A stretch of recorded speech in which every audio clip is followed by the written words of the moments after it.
उद्देश जो आहे तो भीमाशंकर सहकारी साखर कारखान्याचे संचालक देवदत्त निकम यांनी 8 तारखेला एक पत्रकार परिषद घेतली आणि त्या पत्रकार परिषदेमध्ये कारखान्यावर त्यांनी बेछूट आरोप केलेले आहेत। एक संचालक कारखान्याचा अशा पद्धतीने सवंग स्वतःच्या लोकप्रियतेसाठी कारखान्याला बदनाम करण्याचं जे काम करत आहे किंवा जे षडयंत्र आहे ते आपल्या सर्वांच्या समोर नक्की काय विषय आहे हे सांगण्यासाठी आपल्याला आज मुद्दाम कोण इथे बोलवण्यात आलेला आहे। त्याच्यातील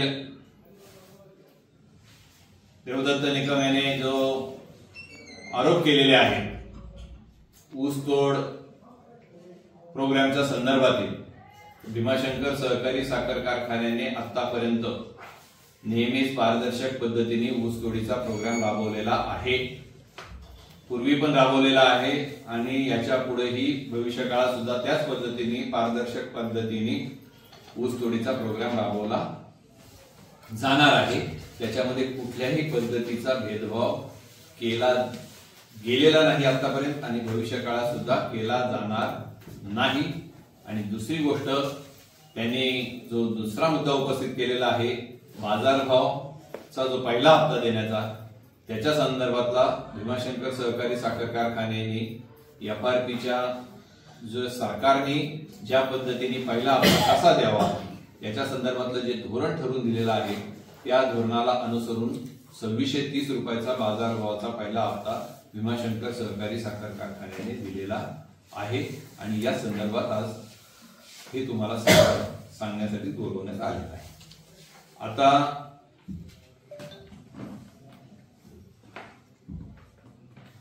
त्यांचा एक आरोप जो होता की निवडणुकीच्या संदर्भात कारखाना उशिरा सुरू झाला, हा काही भीमाशंकर सहकारी साखर कारखाना निवडणूक वेळेसमोर घेऊन उशिरा सुरू केला असं बिलकुल नाही। शेवटी याचं धोरण सरकार ठरवतं हे आपल्याला सगळ्यांना माहिती आहे आणि एक संचालक स्वतः 10 वर्ष चेअरमन राहिलेला माणूस त्याला या संदर्भातलं माहिती नाही असं असू शकत नाही। त्याला ही सर्व कल्पना आहे कारण की कारखाना हा स्वतः व्यक्तिगत लेवलवर कधीही उशिरा सुरू करणे किंवा लवकर सुरू करणं असं केलं जात नाही। सरकारने जी तारीख दिली होती त्या तारखेला आम्ही कारखाना सुरू केलेला आहे। आता त्याच्या संदर्भातला तुम्हाला सांगतो, या वर्षी जे गेल्या वर्षी जो हंगाम सुरू झाला आणि या वर्षी जो हंगाम सुरू झाला याच्यामध्ये 1 महिन्याचा झालेला नाही। यावेळेस फक्त कारखाना ज्यावेळेस सुरू झाला तो 13 दिवस उशिरा सुरू झालेला आहे गेल्या वर्षाच्या तुलनेने। परंतु देवदत्त निकम यांनी मोघम असा आरोप केलेला आहे की 1 महिना कारखाना उशिरा सुरू झाला। जर स्वतःला जर हुशार माणूस समजतो किंवा ज्याला माहिती आहे असं जर त्याचं जर म्हणणं असेल तर त्यांनी कागदपत्रासहित तुमच्या समोर बोलायला पाहिजे होतं की 1 महिना सुरू झाला का 13 दिवस। माझ्याकडे कागद उपलब्ध आहे, भीमाशंकर कारखाना हा गेल्या वर्षाच्या तुलनेने फक्त 13 दिवस उशिरा सुरू झालेला कारखाना आहे। आता दुसरी एक गोष्ट तुम्हाला याच्यातून मला जाणीवपूर्वक सांगायची आहे। मागील गळीत हंगामात 2023-24 मध्ये माहे जून 2022 मध्ये म्हणजे आता जो ऊस तोडला जातोय हा जून 2023 मधला आणि गेल्या वेळेस जो 23-24 चा जो हंगाम संपला त्यावेळेस कुठली लागवड झाली होती माहे 2022 मधली। तर माहे 2022 मध्ये एकूण लागवडीचं क्षेत्र जे होतं ते 3239 हेक्टर आर ऊस नोंद झाली होती आपल्याकडे। तसेच चालू हंगामात 2024-25 मध्ये की जो 2023च्या जून मध्ये लागवडला त्याची लागवड आहे 4150 हेक्टर, म्हणजे वाढ झालेले क्षेत्र किती आहे 911 हेक्टर क्षेत्र जवळजवळ गेल्या वर्षाच्या तुलनेने या वर्षी तोडणीसाठी जास्त क्षेत्र आहे। आणि हे क्षेत्र जे आहे या क्षेत्राची तोड करत असताना गेल्या वर्षाच्या तुलनेने कारखाना जवळजवळ 800 मेट्रिक टन ऊसाचे गाळप गेल्या वर्षापेक्षा जास्त करत आहे। म्हणजे गेल्या वर्षी आता कारखाना कितीने चाललेला आहे? सरासरी 8,300 कारखाना जवळजवळ चाललेला आहे. गेल्या वर्षी जवळजवळ तो 7,500 पद्धतीने चालला. 7,500 गेल्या वर्षी कारखाना चालू होता. यावर्षी अतिशय आपली कारखान्याची गाळप क्षमता किती आहे? 6,500 मेट्रिक टनाची गाळप क्षमता आहे. परंतु तरी सुद्धा कारखाना कितीने चालतोय? 8,300 चालतोय. म्हणजे गाळप क्षमतेच्या कितीतरी पट जास्त कारखाना चालतोय. याचं कौतुक पाहिजे. परंतु फक्त टीका करायची कारखान्यावर, या पद्धतीने अशा पद्धतीने कारखान्याला बदनाम करण्याचं काम एक संचालक करत आहे आणि हे आपल्या समोर सगळ्यांच्या समोर उघड करत आहे. आता तुम्हाला दुसरे सांगतो, अडसालीचं क्षेत्र जे आहे आपल्याकडे काय होतंय, आपल्या भागामध्ये लागवड जी होती ती अडसाली क्षेत्राची खूप मोठ्या प्रमाणात होते आणि अडसालीचं जे क्षेत्र आहे ते जवळजवळ 6,174 हेक्टर हे ऊस क्षेत्राची नोंद झाल्यामुळे आणि मागच्या वर्षी जो ऊस तोडला गेला होता त्याची हेक्टरी 129 मेट्रिक टन एवढं ऍव्हरेज आलं होतं. यावेळेस आता जो चालू वर्षीचा जो ऊस तोडला जातोय तो जवळजवळ 141 मेट्रिक टन एवढी. म्हणजे आता तुम्हाला सांगतो जवळजवळ 12 मेट्रिक टन जवळजवळ या गेल्या वर्षाच्या तुलनेने जास्त ऍव्हरेज ऊसाला मिळते. एवढं ऍव्हरेज मिळाल्यानंतर क्रशिंगला तेवढा वेळ तर जाणारच आहे.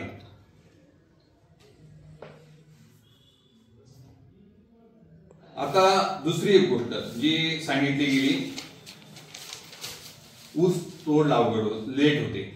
1 जून 2023च्या नोंदीचा 265 जातीचा 326.83 हेक्टर आर व 86,032 जातीचा 658.51 हेक्टर आर ऊस क्षेत्र तोडणीसाठी आहे. किती? 1 जून. आपल्याकडे काय होतंय, बरेचसे लोक मे मध्ये ऊस लावतात, परंतु त्याची आमचा ठराव जो झाला आहे आम्ही नोंद घेतोय 1 जून पासून. बरेचशा लोकांची लागवडीची जी नोंद होती ती 1 जूनला. आता 1 जूनला झालेली लागवड मी आता जी तुम्हाला सांगितली 265 ची 326.83 हेक्टर आर व 86,032 ची 658 हेक्टर आर एवढी लागवड झालेली आहे आणि तेवढा तोडणीसाठी ऊस उपलब्ध आहे. त्यापैकी 265 जातीचा 2.09 हेक्टर आर व 86,032 चे 57.37 हेक्टर आर ऊस तोडणी क्षेत्र शिल्लक राहिलेलं आहे 1 जूनचं. त्यांचं जे म्हणणं आहे की खूप मोठं क्षेत्र आहे, तर तशा पद्धतीने राहिलेलं नाही. एवढं क्षेत्र फक्त शिल्लक आहे, हे 1 जूनचं क्षेत्र आहे. आणि तोडणी प्रोग्रामच्या तारखेनुसार चालू आहे, त्यामध्ये भेदभाव झालेला नाही. तथापि काही शेतकरी ऊस जळीत होतो, काहींचा घुमणीचा प्रॉब्लेम असतो, काहींचा लग्न कार्याचा प्रॉब्लेम असतो. हे असे वेगवेगळे प्रॉब्लेम जे कारण असतात त्याच्या पद्धतीने शेतकरी कारखान्याकडे अर्ज देतो. आता हा अर्ज दिल्यानंतर कारखाना तोडणी प्रोग्राम प्रमाणे काम करत असतो. परंतु जर एखाद्याला जर अडचण असेल तर कारखान्याने धोरण ठरवलेले आहे आणि कपातीच्या धोरणाप्रमाणे ऊस तोडला जातो. या कपातीच्या धोरणामध्ये चालू प्रोग्रामवर जर चालू प्रोग्राम जर असेल आता आणि त्याच्या अगोदर जर त्याला ऊस तोडायला असेल तर 100 रुपये आम्ही कपात करतो. आणि त्याच्या पुढचा असेल, समजा आता चालू प्रोग्राम चालू आहे जून मधला आणि त्याला त्याची लागवड जुलैमध्ये, तर जून मध्ये असेल तर 100 रुपये आणि जुलैमध्ये असेल तर त्याच्या पुढचा परत 50 रुपये. अशा पद्धतीने मॅक्झिमम आम्ही 300 रुपयापर्यंत कपात करून हा ऊस तोडतो आहोत. आणि तसं कोणावरही अन्याय करून हा असा काही ऊस तोडत नाही. त्याची स्वतः तो अर्ज देतो आणि त्या अर्जाप्रमाणे संचालक मंडळाने ठरवलेल्या धोरणाप्रमाणे अशा पद्धतीने प्रोग्राम राबवला जातो. ही काय आज नाही, हा पूर्वपरात चालत आलेली ही जी पद्धत आहे ती, आणि संचालक मंडळाने घेतलेला तो निर्णय, असा कोणी एकट्या व्यक्तीने घेतलेला निर्णय नाही. आता एक आरोप असा केला गेला का पिंपरखेड गावातील ऊस तोडणी उशिरा झाली. तसं अजिबात नाही.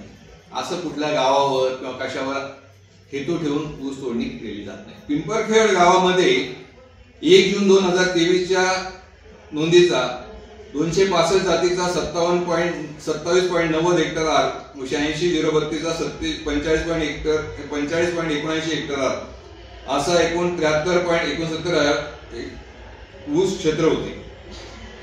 त्याच्यापैकी फक्त 2 शेतकऱ्यांच्या ऊसाची रस्ता अडचण होती. काय झाले, त्या शेतकऱ्याचे पुढं समोर एखादा प्लॉट आहे आणि त्याचा प्लॉट मागे आहे. आता जोपर्यंत समोर त्याचा प्लॉट तुटत नाही तोपर्यंत मागचा प्लॉट तुटणार नाही. अशा पद्धतीची रस्त्याची अडचण असल्यामुळे ते फक्त 2 शेतकऱ्यांचा ऊस मागे राहिलेला आहे. अन्यथा तसा कुठल्याही शेतकऱ्याचा ऊस या संदर्भामध्ये मागे राहिलेला नाही. भीमाशंकर कारखान्याच्या कार्यक्षेत्रामध्ये गाळपास पुरेसा आपल्याकडे जर पाहायला गेलं, फक्त भीमाशंकर सहकारी साखर कारखान्याच्या कार्यक्षेत्रातला जो आपल्याला जे कार्यक्षेत्र आहे ते कुठलं आहे, आंबेगाव तालुका आहे. त्याच्यामध्ये आपल्यासाठी क्रशिंग होईल एवढा पूर्णपणे ऊस उपलब्ध नाही. आपल्याला आजूबाजूच्या तालुक्यातून, जुन्नर मधून, शिरूर मधून, इकडून सगळीकडून ऊस, कारण की त्याचा शेवटी ऊस तोडायचं म्हणलं तर कॉम्बिनेशन म्हणूनच तोडावं लागतं. तसा तोडता येत नाही. त्यामुळं या सगळ्या भागातून ऊस एकत्र करून आपण तोडतो आहोत. आता भीमाशंकर कारखान्याच्या गळीत हंगाम 24-25 कारखान्याच्या नोंदीतील त्यांनी एक असा आरोप केला की भीमाशंकर कारखान्याच्या नोंदीतील काही ऊस परागणी तोडला. फक्त परागणी नाही तोडला, भीमाशंकर कारखान्याच्या नोंदीतील जो ऊस आहे परागणी 114.46 हेक्टर आर तोडला, व्यंकटेश ग्रुपाने 110.26 तोडला, क्रांती शुगरनी 22.90 तोडला, संत तुकारामने 6.90 तोडला आणि विग्नरने 30.17 तोडला. असा 277.79 हेक्टर आर हे इतर कारखान्यांनी आलं. आता याचं कारण असं घडतं की काही लोकांना, शेतकऱ्यांना कांद्याची लागवड करायची किंवा इतर काही लागवड करायची, त्यामुळे ते वाट पाहत नाही. ते हा ऊस आपल्या इतर कारखान्यांना देऊन मोकळे होतात. मग देवदत्त निकमने काय आरोप केले की हे जाणून बुजून परागला ऊस देण्यासाठी अशा पद्धतीने करतात. अशा पद्धतीचं नसतं. हा शेवटी आपण कितीही नोंदीने प्रमाण तोडलं तर शेतकऱ्याच्या मर्जीचा विषय असतो. त्यामुळे शेतकरी त्याच्या मर्जीप्रमाणे ऊस घालत असला, नोंद जरी असली तर त्याला अगोदर असं असतं. आता याच्यामध्ये परागला जर कधी ऊस गेला किंवा काही झालं तर आम्ही आता बहुतांशी आंबेगाव तालुका सोडून बाहेर उधारीवर खतं किंवा बाकीच्या देत नाहीत. काही जे परंपरेने 5-5, 10-10 वर्षाचे शेतकरी कारखान्याला ऊस घालतात बाहेरच्या क्षेत्रातले, म्हणजे आंबेगाव तालुक्याच्या क्षेत्र सोडून, तर त्यांना आम्ही थोड्याफार प्रमाणात उधारीवर देतो. परंतु याच्यामध्ये जर कोणाचे त्या पद्धतीने शेतकऱ्याचं असलं तर शेतकरी ते पैसे आम्हाला परत आणून देतो. फक्त ही काही कारखान्याचं धोरण नाही. कारखान्याचं धोरण जे आहे ते वसुली करण्याचं धोरण फक्त कशासाठी आहे, जर त्याचा ऊस बाहेर गेला तर आम्ही काही कोणाला जबरदस्तीने ऊस बाहेर घालवला सांगत नाही. आणि जर त्याला ऊस त्याचा लवकर तोडला तर परत यांचीच चोराच्या उलट्या बोंबा म्हणून हेच परत ओरडणार की त्या शेतकऱ्याचा ऊस तुम्ही नोंदीच्या अगोदर तोडला. त्यामुळे नोंदीच्या प्रोग्राम प्रमाणेच ऊस तोडतो. नोंदीचा प्रोग्राम सोडून एखाद्या शेतकऱ्याला द्यायचा असला तर तो बाहेर ऊस देत असतो.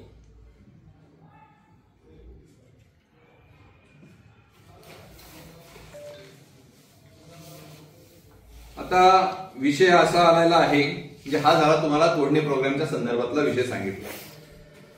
आता विषय दुसरा असा आला की 2629 रुपयाच्या दरापेक्षा 3000 रुपयाचा दर.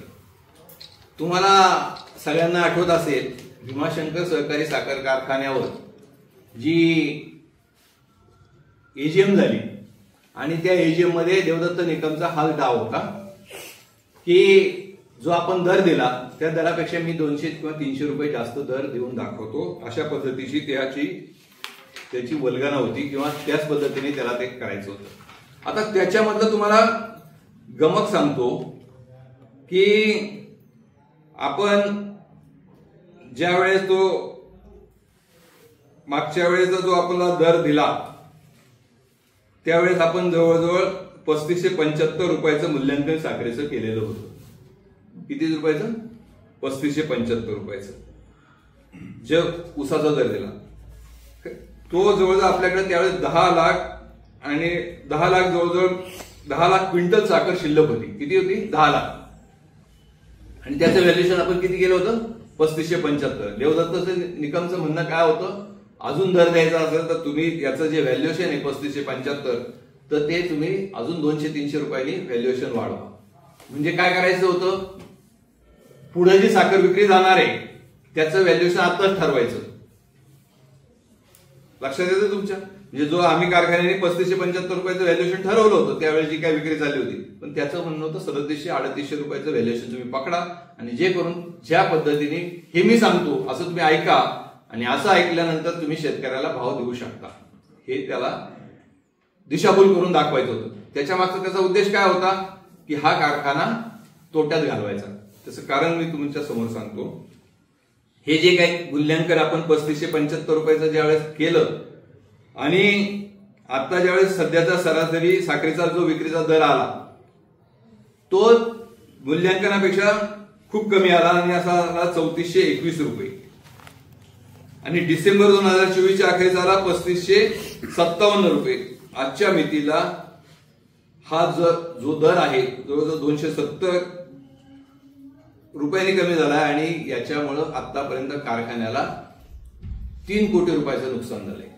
आणि जर देवदत्त निकमचं जर त्यावेळेस ऐकलं असतं आणि शेतकऱ्याला जर अजून भाव वाढवून दिला असता तर जवळजवळ कारखान्याला आजच्या मितीला 6 ते 7 कोटी रुपयाचं नुकसान झालं असतं.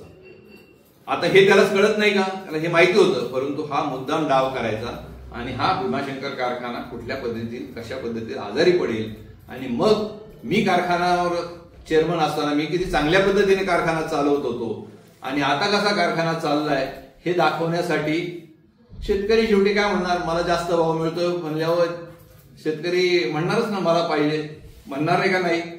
मग अशा पद्धतीची हा जो कुटील डाव आहे हा याच्या मागचा होता आणि आताच्या सुद्धा परिस्थितीमध्ये 2629 रुपये आणि 77 पैसे एवढा हा भाव FRPच्या पद्धतीने बसत होता. तरी आम्ही तो राऊंड फिगर करून 2630 रुपये दिलेला आहे. आता याच्यातलं जे गणित आहे हे मी तुम्हाला सांगण्यापेक्षा आज तुम्हाला कागद देतो. या कागदामध्ये त्याचं सगळं गणित जे आहे ते मांडलेलं आहे. तो 2630 रुपयाचा भाव कसा आहे हे त्याच्यात सांगितलं गेलेलं आहे आणि आम्ही त्या पद्धतीने तो दर आता दिलेला आहे. आजच्या मितीमध्ये कारखान्याकडे जी उपलब्धता जी आहे त्या उपलब्धतेप्रमाणे हा बाजारभाव करून शेतकऱ्याला पैसे देण्यात आलेले आहेत. आता याच्या व्यतिरिक्त तुम्हाला काय विचारायचं असेल तर विचारा. त्यांनी जो ऊस विज्ञानने तोडला किंवा त्या परागने तोडला, हा तुमच्या नोंदलेला गेटकेनचा ऊस त्यांनी तोडला, बरोबर, तुमच्या कार्यक्षेत्रात नाही, तो कोणी पण नेऊ शकतो. मग हे तुमच्या तुमचं कार्यक्षेत्र म्हणजे फक्त आंबेगावच आहे. तुझा ऊस तोडला तो गेटकेनचा होता, गेटकेनचा ऊस ना, बरोबर आहे, तो गेटकेनचा आहे. म्हणजे तो जो ऊस जो आहे करार केलेला नोंद झालेला कार्यक्षेत्रातला आहे असं नाही, आमच्याकडे नोंद झालेला. म्हणजे आमच्याकडे नोंद झालेला समजा आमच्याकडे जुन्नर तालुक्यातल्या लोकांनी सुद्धा नोंद केलेली आहे, आमच्याकडे शिरूर तालुक्यातल्या लोकांनी सुद्धा नोंद केलेली आहे, परंतु तो नोंद आमच्या नोंदीतला दिला पण आमच्या तालुक्यातल्या कार्यक्षेत्रातला नाही. बरोबर, नॉन मेंबरचा ऊस कार्यक्षेत्राबाहेरचा बरोबर इतर कारखान्यांनी नेला. त्यांनी फक्त परागचं नाव घेतलं, अन्य कारखान्यांचं घेतलं त्यावेळेस फक्त परागचं घेतलं.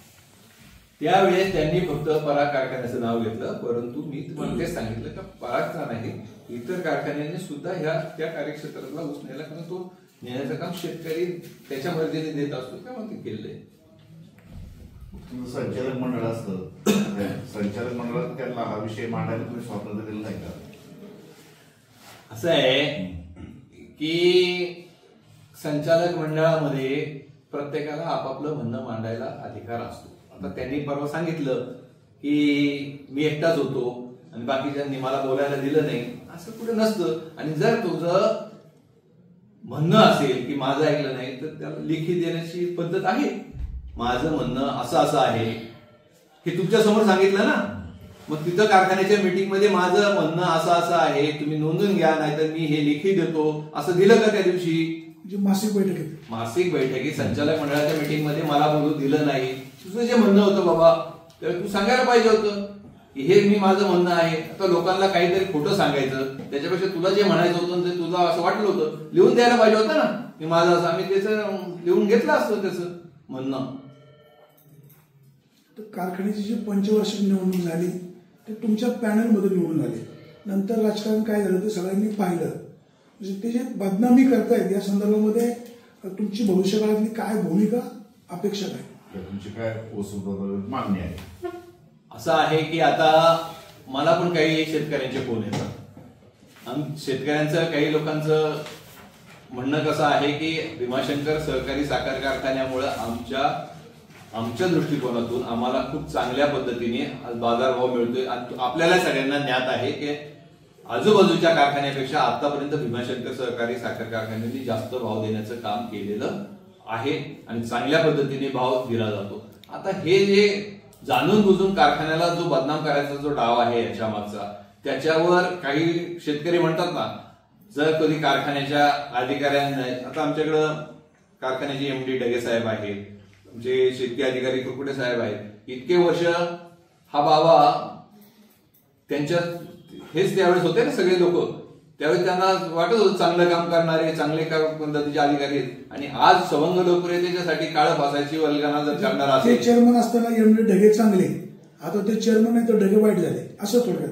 हा म्हणजे असं आहे, त्याचा जो विषय येतो तो तसाच येतो ना. आणि मग शेतकरी पण म्हणतात ना, आम्हाला फोन केला तर येऊ द्या कारखान्यावर, आम्हाला कोणाला काळं फासता येतं हे आम्ही नाही सांगणार. आम्ही शेतकरी तयारीत आहेत, आले कारखान्यावर तर त्यांच्या तोंडाला काळं फासायला. मग आता हे जे हा जो उद्देश आहे तुम्ही समजून घ्या, हा उद्देश काय आहे त्याला हे माहिती आहे. त्यामुळे जो प्रकार एजीएम मध्ये झाला तसाच प्रकार मुद्दाम कारखान्याच्या गेटवर येऊन करायचं आणि आपली लोकप्रियता किंवा आपल्यासाठी आपल्याला काहीतरी लोकांमध्ये सहानुभूती वाढवायची, हा केवळ याच्या मागचा उद्देश आहे. याच्यातून शेतकऱ्याचं भलं करण्याचा दृष्टिकोन त्याचा कुठलाही नाही. त्याचा फक्त आणि फक्त एकमेव अजेंडा असा आहे की आपलं स्वतःचं महत्व वाढवायचं. देवदत्त निकम यांनी जी पत्रकार परिषदेमध्ये माहिती दिली ती वास्तव अवास्तव आता तुम्ही सांगितलेलं आहे. ते कारखान्याचे एक संचालक आहेत, त्यांनी सांगितलेली माहिती कशी चुकीची आहे, अधिकाऱ्यांनी कधी त्यांना प्रेझेंट केलंय का? बाबा तुम्ही सांगताय पिंपरखेडचा ऊस लेट तुटलाय, त्याचा प्रॉब्लेम असा आहे की पुढचा प्लॉट जायला रस्ता नाही म्हणून तो लेट झालाय, या गोष्टी त्यांना फिडिंग झाले का? कारखान्याच्या मीटिंग मध्ये ज्यावेळेस हा प्रश्न उपस्थित केला त्यावेळेस एमडी साहेबच उत्तर देत असतात. प्रत्येक वेळेस काय चेअरमन उत्तर देत नाही. एमडी साहेब समोर आहेत, सांगा एमडी साहेबांना विचारलं, एमडी साहेबांनी सांगा. एमडी साहेब त्याचं मूल्यांकन कमी झालंय. 31-23ला जो स्टॉक घेतलेला आहे त्याचं व्हॅल्युएशन 3575 घेतलेलं होतं, त्याचं आता कमी दराने विक्री होते, त्याच्यात लॉस येतो, त्याच्यामुळे पैसे उपलब्ध होत नाही. दुसरी गोष्ट, आपण जे बँकेकडून ट्रॅव्हल मिळतं, जी उचल मिळते, यावर्षी डिस्टलरीचं कर्ज वाढल्यामुळे व्याजाचं टॅगिंग जास्त झालेलं आहे. तेवढी मागच्या वर्षी 350 रुपये टॅगिंग होतं, आता 600 रुपये झाले, 250 रुपये कमी मिळतात. त्याच्यामुळं हे आता 2630 ते 250 असं 2880 रुपये झाले. प्लस आणखी 70 रुपये साखर विक्रीचे जास्त जे उपलब्ध होते त्याच्यामध्ये. असं मागच्या वर्षी 2950 दिलं, यावर्षी उपलब्ध होत नाही. नाही, त्यांचा मुद्दा काय आहे, गेटकेनचा ऊस जो आपल्याकडे नोंदलेला आहे हा एक लाभ झाला ऊस दराच्या संदर्भामध्ये. त्याच्यानंतर या पूर्ण प्रोग्रामच्या बाबतही फोनवर चर्चा झाली. हे जे पत्रकार परिषद झाली त्याच्या आधी आम्हाला फोन करून पण सांगितलं होतं, मला पण कुठे सांगायला पण सांगितलं होतं, पूर्ण प्रोग्राम पाठीमागे राहिलेलं वगैरे. आता ते एका गावामध्ये 1 तारखेचं क्षेत्र जास्त आहे, त्याच्यामुळं जशी यंत्रणा टाकलेली आहे त्या प्रमाणात तोड होते. एखाद्या यंत्रणा काय प्रत्येक वेळेस हालचाल करता येत नाही, काय लगेच आज या गावात उद्या दुसऱ्या गावामध्ये असंही करता येत नाही. त्याच्यामुळं प्रोग्राम जे आहे यंत्रणा ऊस लागवडीचं जेवढं टोटल नोंद झालेली आहे त्या प्रमाणात ते पूर्ण यंत्रणा दिली जाते, त्या प्रमाणातच अडचणची लागवड एका दिवशी जास्त लोकांनी लागवड केली. हा एका गावामध्ये काठापूर आणि पिंपरखेड त्या दोन्ही गावांमध्ये फक्त 1 तारखेचीच ऊस लागवड जास्त आहे. आज अशी परिस्थिती आहे, 1 तारखेचा ऊस तोडून संपला, बाकीच्या ठिकाणी ऊस त्या गावांमध्ये ऊसच संपतोय जवळपास. म्हणून असं हे करता येत नाही एका गावामध्ये सगळा ऊस नील करायचा. असं जास्तीत जास्त 4 दिवसापर्यंतचा प्रोग्राम मागे पुढं तोडणी यंत्रणा जिथं बसवलेली आहे त्या प्रमाणात मागे पुढे होऊ शकतो, याच्यापेक्षा काही जास्त फरक पडत. निकम साहेब सहकारातले खूप गाडे अभ्यासक असं ते म्हणतात, कदाचित त्यांची माहिती जर खरीच निघाली तुमची परत तारांबळ नको आहे. असू शकते, तरी पण चर्चा करूनच की त्यांनी जे फोन केला होता त्याच्यातच त्याचप्रमाणे आम्ही उत्तर देतोय. चेअरमन साहेब तुम्ही म्हणतो ते म्हणतो 1 महिने तुम्ही म्हणतो 13 दिवसांनी हा फार मोठा फरक पडतोय. हो, नेमकं आम्ही काय करू? मागच्या वर्षीचा गळीत हंगाम कधी सुरू झाला होता, आताचा कधी सुरू झाला, मधलं नेमकं 13 दिवस कसे काढले? तारीख तुम्हाला 13 दिवसाचा जो विषय आहे ती 13 दिवस लेट चालू झाली. आता कधी चालू झाला होता? कधी? यंदाचा 20 नोव्हेंबर आणि त्या गेल्या वेळेचा 7 ना. आपण 13 दिवस चालू केलं. एवढे 13 नोव्हेंबर ते कारखान्याचे संचालक आहे. यावेळेस 20 नोव्हेंबर आणि मागच्या वेळेचा जो आहे तो जवळजवळ ते 2 ते 3 नोव्हेंबर. ते कारखान्याचे संचालक आहेत, त्यांना सगळे अपडेट असतात. असं तरी काय? ते लोकांमध्ये मग दिशाभूल करायचा प्रयत्न होतोय का? आम्ही तुम्हाला काय सांगतोय, आज तुम्हाला जे पत्रकार परिषद घेऊन तुम्हाला जे बोलवलंय ते त्याच्यासाठीच गेले. देवदत्त निकम यांना टोटली खोटं बोलायची सवय लागलेली आहे आणि खोटं बोल पण भेटून बोल या पद्धतीप्रमाणे एक महिना लेट चालू झाला. मग मी त्यावेळेस निवडणुकीत सांगितलं होतं हा 1 महिना लेट कारखाना चालू झाल्यावर एवढ्या उशिरा झाला. ते बाबा तुला हे माहिती आहे 12-13 दिवस झाला त्या भीमाशंकरचा झाला नाही.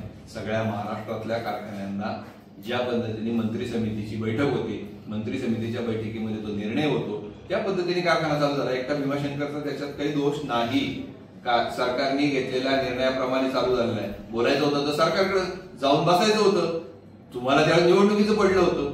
तुम्हाला जर शेतकऱ्याचं जर पडलं होतं तर जाऊन का नाही बसले मंत्रालयाच्या दरवाजामध्ये उपोषणाला? सरकारमध्ये निर्णय घ्यायला सहकार मंत्री दिलीप वळसे पाटीलच प्रमुख असतात ना. जरी मुख्यमंत्री असले किंवा ती समिती जरी असली तरी तो शेवटी विषय पुन्हा तिथेच येतो ना. बरोबर आहे तुमचं म्हणणं. तुम्ही या प्रश्न बोलणार हे मला माहिती आहे. परंतु असं आहे एकटही सहकार मंत्री निर्णय घेत नाही. मंत्री समिती गठन केलेली आहे. मंत्री समिती त्याच्यावर निर्णय घेतो. आता मंत्री समितीच्या मध्ये कोण कोण मंत्री आहेत काय नाही हे त्यावेळेस त्यांना माहिती होतं. त्यावेळेस का नाही त्यावेळेस बोलले, त्यावेळेस त्यांना जाऊन बसले का नाही? यांचा पक्ष होता किंवा हे जे सगळं म्हणतात ना शेतकऱ्याचा कैवारी, मग त्याच वेळेस बोलायला पाहिजे होतं. सर ते तुमच्या पॅनलमधून निवडून आलेले आहेत, ते कारखान्याचे संचालक आहेत. मग मासिक सभेमध्ये तुम्ही त्यांना का जाब विचारत नाही की तुम्ही कारखान्याची बदनामी का करता? याची रिअलिटी अशी आहे. समोरासमोर दूध का दूध पाणी का पाणी होईल. आता हा विषय त्यांनी जी मासिक सभा झाली त्याच्यानंतर घेतलेली पत्रकार परिषद आहे. त्याला उत्तर मी आज पत्रकार परिषदेतूनच देत आहे. उद्याच्या ज्यावेळेस मासिक सभा होईल त्यावेळेस मी त्याला ठणकावून विचारणार आहे ना की इथं असताना अशा पद्धतीने कारखान्याची बदनामी बाहेर करायचं काय कारण आहे आणि जर कारखान्याची अशा पद्धतीने बदनामी केली तर त्याच्यावर काय कायदेशीर कारवाई करायची.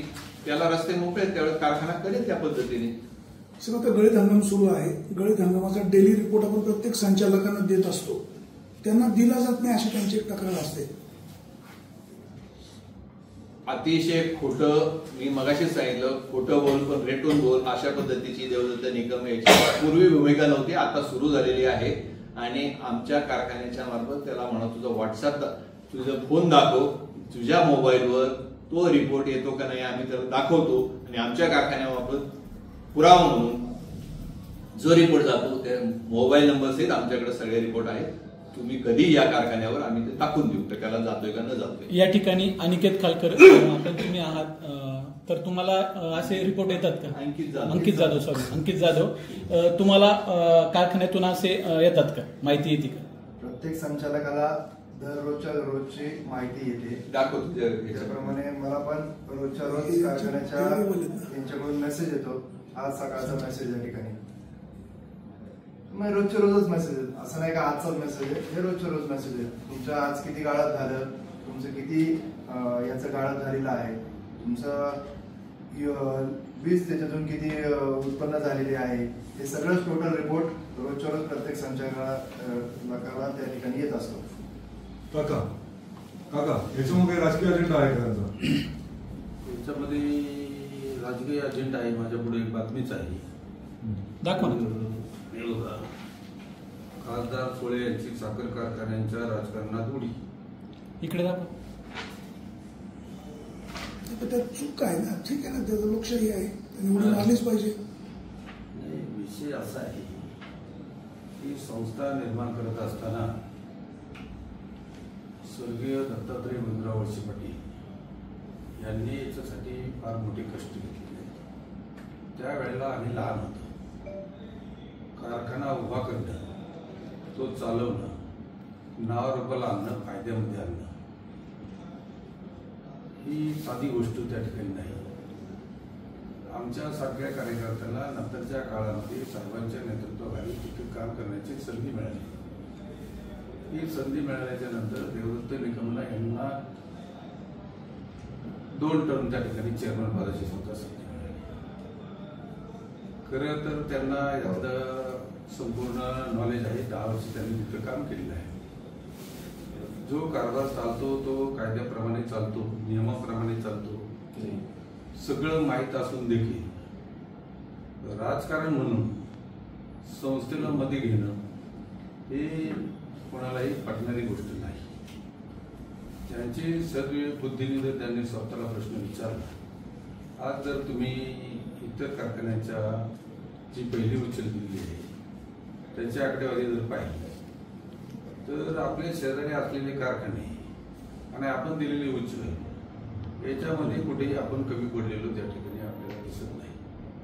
आज त्यांना केवळ संस्था महत्वाची वाटत नाही, तर स्वतःचा स्वार्थ आणि त्यांच्या पक्षाने दिलेली त्यांना काय आदेश दिले असतील डायरेक्शन्स त्याच्याप्रमाणे ते हे बोलत आहेत. त्या बोलण्याला फार मला काही त्याचा अर्थ वाटत नाही. फक्त माझी एकच विनंती आहे की ह्या संस्था उभ्या करत असताना, नावारूपाला आणत असताना त्याच्या पाठीमागे मोठे प्रयत्न आहेत. आपण संस्थांमध्ये राजकारण कुठल्याही प्रकारचं आणू नये. ते सत्य असेल ते समाजापुढे मांडावं असं याच्यामध्ये माझं मत आहे. बेंडे साहेब, आता भीमाशंकर कारखाना भारतातील 1 नंबरचा कारखाना आहे. अडचणी ऊसाची लागवड एकाच तारखेला, एका आठवड्यात, एका महिन्यामध्ये खूप होते आणि तोडणीचं नियोजन कोल्याच होतं. तुम्ही याच्यावर काही प्लॅनिंग का करत नाही?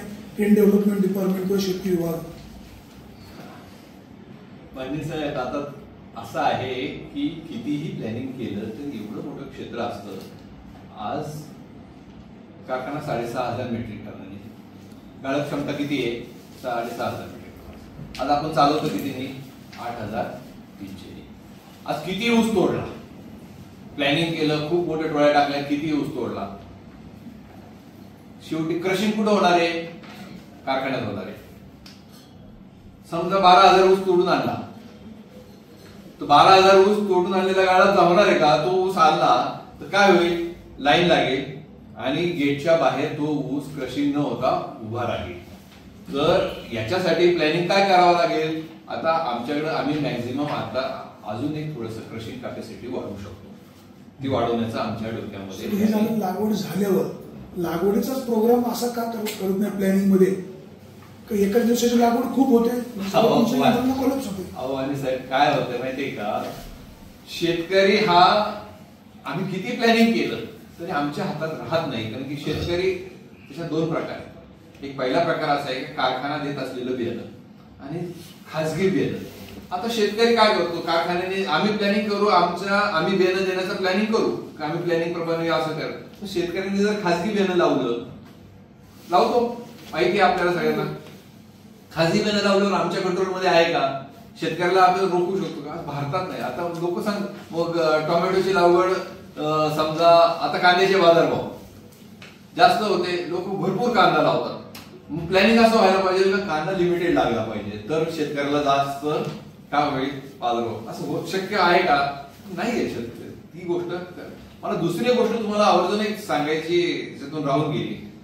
देवदत्त निकम स्वतःला कारखान्याच्या बाबत खूप हुशार समजतो.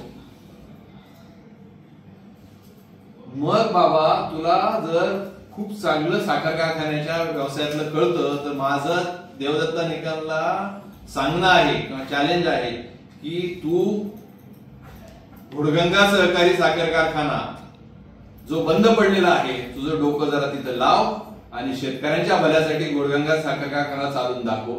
बाजूचा विघ्न सहकारी साखर कारखाना किती क्षमतेने चालला होता? 1 महिना 3,000 ते 3,500.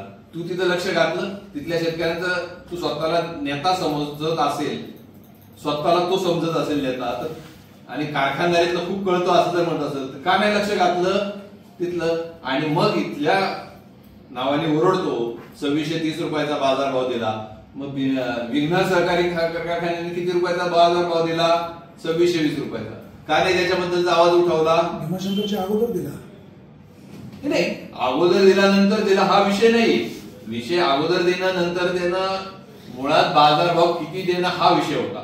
असा काही प्रश्न आज पत्रकार परिषदेत आला नाही की भीमाशंकरनी 4 दिवस लेट का दिला आणि 8 दिवस अगोदर का दिला. विषय होता बाजार पहिला हप्ता जास्त देण्याच्या संदर्भात 3000 रुपयाचा.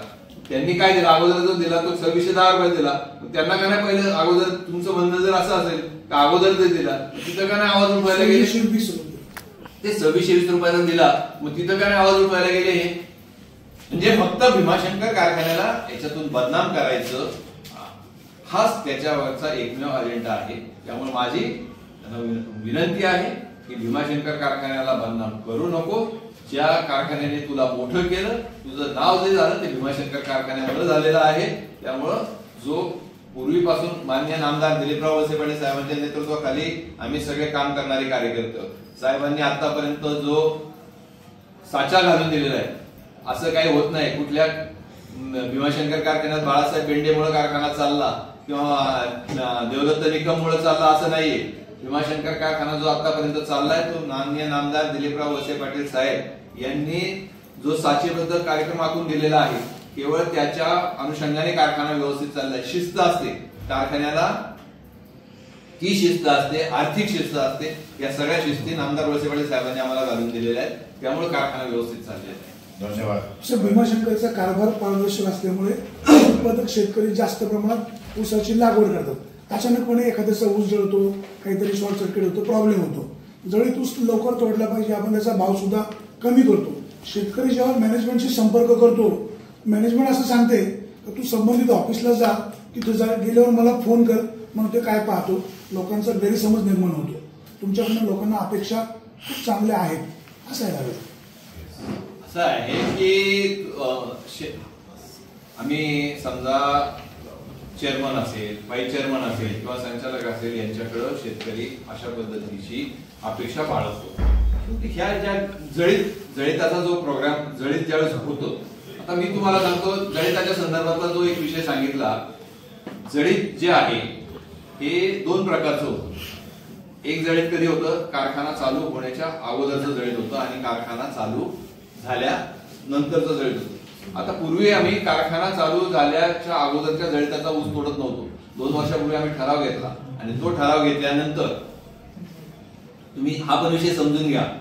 तो ठराव घेतल्यानंतर जो ऊस कारखाना चालू होण्याच्या अगोदर जळीत झाला आहे आणि तो क्रशिंगला येईल, त्यावेळेस आम्ही रिकव्हरी बेसवर त्याचे पैसे कापतो. मग काही लोक म्हणतात आमचं आता रिकव्हरी बेसवर कापत असताना ती रिकव्हरी आमच्याकडे टेस्ट होते. काही लोकांचा 900 रुपयाने कापत होतो, त्यांचा 700 होतो, त्यांचा 500 होतो. इथं काय कोणाला ज्याला कोणाला त्याच्यात शंका असेल त्यांनी त्याची रिकव्हरी चेक करावी ना. अशा पद्धतीने कोणाचाही दुजा भाव केला जात नाही. फक्त पूर्वी आम्ही तो ऊसच काढत नव्हतो, आता ऊस काढायला लागलो जळीत झालेला, कारण शेतकऱ्याचं नुकसान होऊ दे. अगोदर खूप शॉर्ट सर्किटने होतो, आमचं होतं, त्या बाकीच्या गोष्टी होतात. त्यामुळे आम्ही पूर्वी तोडत नव्हतो. माननीय नामदार दिलीपराव वळसे पाटील साहेबांचा स्वतःचा ऊस एकदा जळीत झाला. किती साली झाला होतो?